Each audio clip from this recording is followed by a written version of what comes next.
दोस्तों, पाकिस्तान में तख्ता पलट होने के लिए जा रहा है और तख्ता पलट होने के लिए जिम्मेदार जो देश है वो है यूएसए। और ऐसा मैं इसलिए कह रहा हूं क्योंकि बांग्लादेश के अंदर जो कुछ भी हुआ उसके लिए आज अमेरिका जिम्मेदार है। अमेरिका के कहने पर ही यूनुस खान ने वहां पर जिम्मेदारी को संभाला और शेख हसीना को वहां से देश निकाला करार दे दिया। और अब वही हालात पाकिस्तान में देखने को मिल रहे हैं।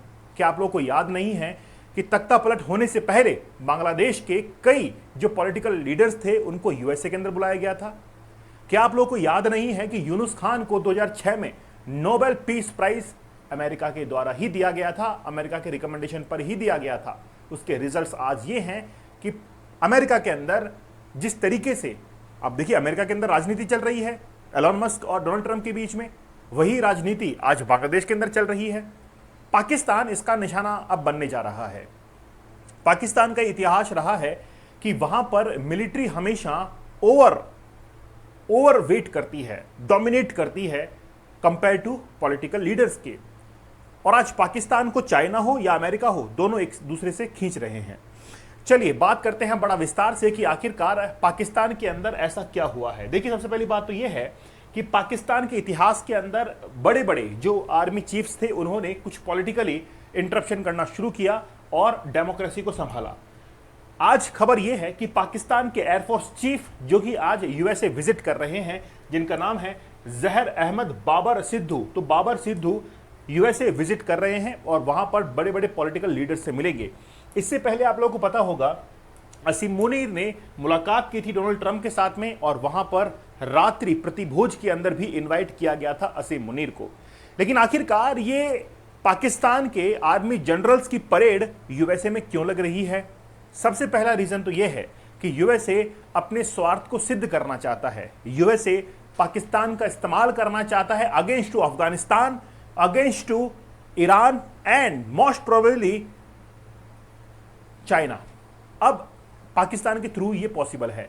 तो असीम मुनीर जब यूएसए विजिट के लिए गए थे उस समय ये कयास लग रहे थे कि कोई नई सांठगांठ जो है वो यूएसए और इनके बीच में हो रही है। चलिए मैं आप लोगों को कुछ संभावनाएं बताऊंगा। उन संभावनाओं के बीच रहते हुए हम लोग इस बात को साबित कर देंगे कि पाकिस्तान के अंदर किस तरीके से तख्ता पलट हो सकता है। आप लोग को ऑपरेशन सिंदूर जो है वो याद होगा।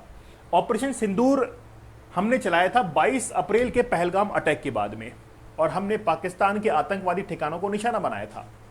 इस बीच पाकिस्तान ने चाइना के एयर डिफेंस सिस्टम का यूज किया, लेकिन हमारे पास में आकाश एयर डिफेंस सिस्टम था, S-400 था और उसका इस्तेमाल करके हमने चाइना के एयर डिफेंस सिस्टम को जो कि पाकिस्तान के अंदर तैनात था उसको पूरी तरीके से तबाह कर दिया था।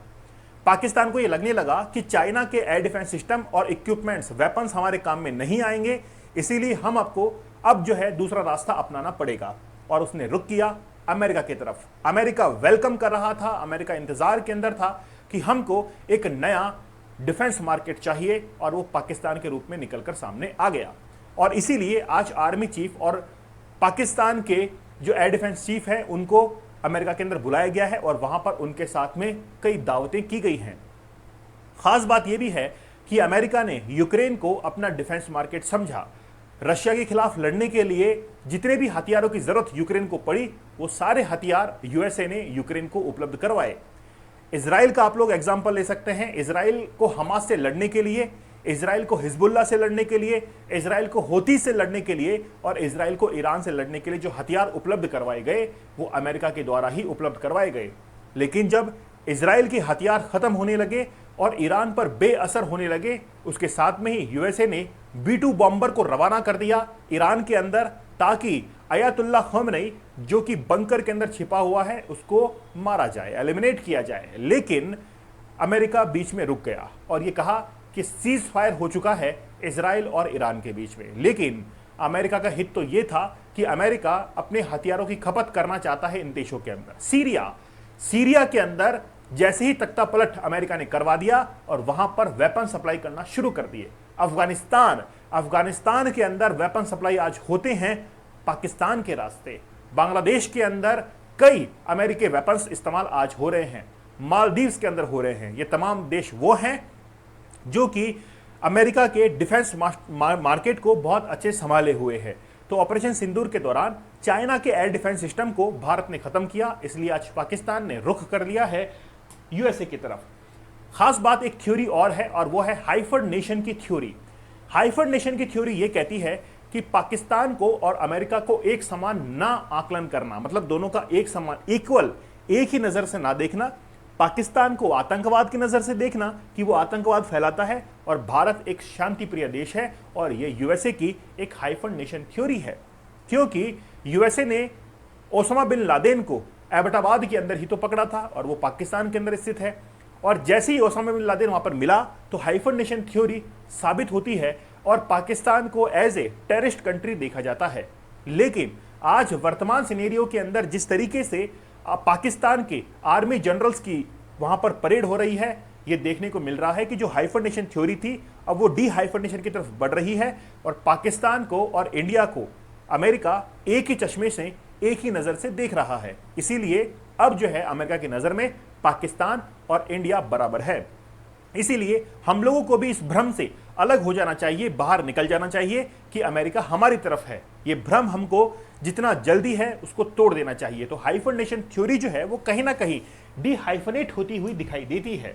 साथ ही के अंदर आज पाकिस्तान का इस्तेमाल अमेरिका कर सकता है अफगानिस्तान के अंदर, अमेरिका कर सकता है ईरान के अंदर। अब ईरान पर डायरेक्टली अटैक और मिलिट्री ऑपरेशन करना पाकिस्तान के जरिए ही मुमकिन है यूएसए के लिए, यूएसए डायरेक्टली नहीं कर पाएगा। इसलिए आज पाकिस्तान को बुलाया गया है कि आप अपने जो एयर डिफेंस वहां पे जो एयरफोर्स बेस हैं या पाकिस्तान की धरती है, इसका इस्तेमाल होने दो, हम आपको बहुत बड़ा गिफ्ट देंगे। और वो गिफ्ट क्या होगा? पाकिस्तान के अंदर बहुत बड़ी पॉलिटिकल लीडर की पोस्ट, और जैसी वो पोस्ट मिलेगी पाकिस्तान के अंदर तख्ता पलट होगा। मतलब पाकिस्तान के जो डिफेंस जनरल्स हैं उनका अपना स्वार्थ है और अमेरिका का अपना स्वार्थ है। दोनों जब अपना स्वार्थ सिद्ध करेंगे तो पाकिस्तान के अंदर होगा तख्ता पलट, और वो तख्ता पलट होना तय है। तो पाकिस्तान का इस्तेमाल किया जाएगा ईरान से लड़ने के लिए, इसके अलावा कोई भी एक्सेस नहीं है। खास बात है कि यहां पर चाइना के इन्फ्लुएंस को भी बैलेंस कौन कर रहा है? आज ये अमेरिका कर रहा है, क्योंकि चाइना ने CPEC China Pakistan economic corridor के तहत बिलियंस डॉलर जो है वो खर्च किए हैं पाकिस्तान के अंदर इंफ्रास्ट्रक्चर को लेकर। और जब भी आप लोग देखते होंगे कि चाइनीज नेशनल्स का पाकिस्तान के अंदर अटैक होता है तो वो हमेशा इल्जाम लगाता है कि हमने नहीं किया, अफगानिस्तान ने ऐसा किया है। और पाकिस्तान इसी जद के अंदर अफगानिस्तान के ऊपर एयर डिफेंस से हमला करना शुरू कर देता है, ताकि चाइना को यह पता लगे कि पाकिस्तान कुछ कर रहा है। लेकिन चाइना का इन्फ्लुएंस जो पाकिस्तान के अंदर है उसको बैलेंस करने के लिए ही आज अमेरिका कोशिश कर रहा है कि वो पाकिस्तान के साथ में अच्छी साठगांठ करे, क्योंकि भारत के साथ में तो सीधी तौर पर बातचीत नहीं होती है। भारत बाल की खाल निकालता है, चीजों को समझता है और फिर कोई डील करता है। लेकिन पाकिस्तान के साथ में डील करना आसान है, इसलिए अमेरिका उसको अपनी तरफ मोड़कर अफगानिस्तान, ईरान के अंदर एक्सेस चाहता है, एक डिफेंस मार्केट पाकिस्तान के अंदर देख रहा है, और इंडिया को भी ये बता देना चाहता है कि हमारे पास में इंडिया के अलावा भी और भी कई मित्र राष्ट्र हैं। इसीलिए वो दोनों को काउंटर बैलेंस करने के लिए ही इस नीति का पालन कर रहा है, इस नीति को अपना रहा है। तो पाकिस्तान के अंदर जल्दी आपको तख्ता पलट देखने को मिलेगा। जानकारी कैसी लगी मुझे आप लोग कमेंट सेक्शन में जरूर बताइएगा।